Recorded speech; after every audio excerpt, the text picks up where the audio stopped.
Good day. Welcome to Podcast Host Army. What is your name and what is your podcast show?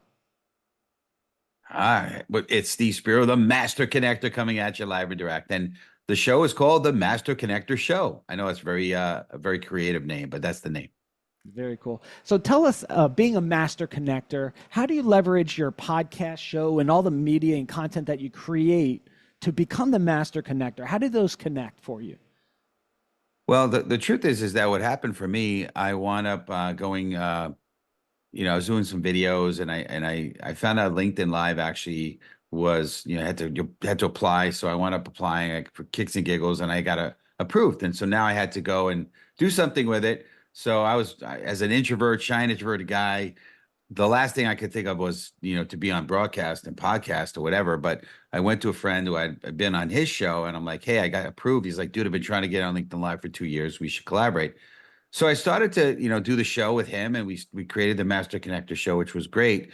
And we started initially, we had 4 to 5 guests on every, as this sort of crazy, I mean, it was great, but it was a lot of work. And then we streamlined it, and that was about an hour, although usually you went an hour and 20 minutes. And then we eventually we brought it down to 30 minutes. I have a new co-host now.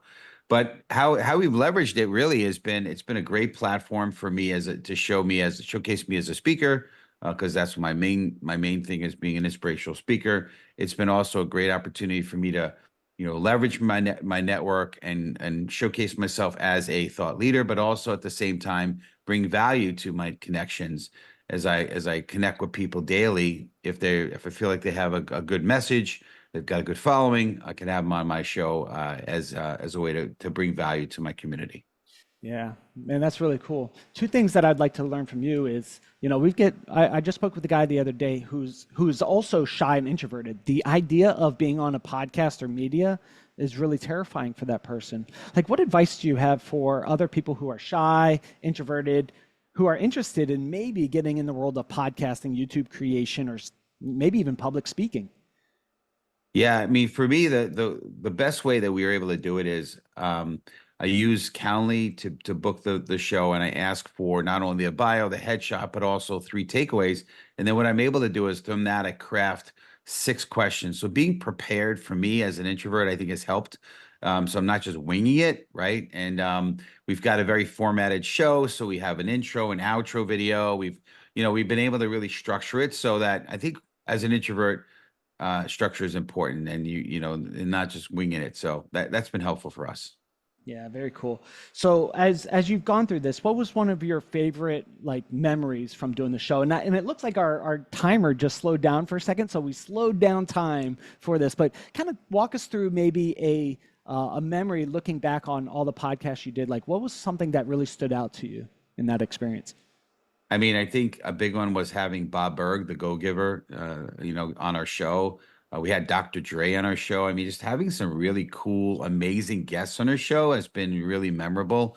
The show, Dr. Dre, and there's 2 Dr. Dre's. I found out one is West Coast, one is East Coast. They know about each other. They coexist.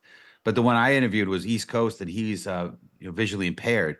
So he had to. It was just this crazy show, but it was amazing, great content, and he shared his heart with our community. That one stands out a lot to me. But so many things we've learned from it.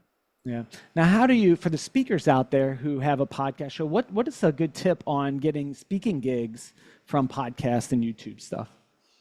Yeah, I have had several speaking coaches over the years, and they also have podcasts, and they suggested this. They said, when you're looking to connect with somebody who might be somebody who could potentially hire you, lead with, hey, I'd love to have you on my show. And you have them on as your show. And then eventually they see you there. They see how a great job you do, a great communicator you are, the influence have. And then they often can, or you can actually say, hey, it's not a pre-quo thing, but hey, any opportunities on your side now that we've had you on the show? So, it's a nice way that you can kind of get your foot in the door, but not going in there to pitch yourself as a speaker.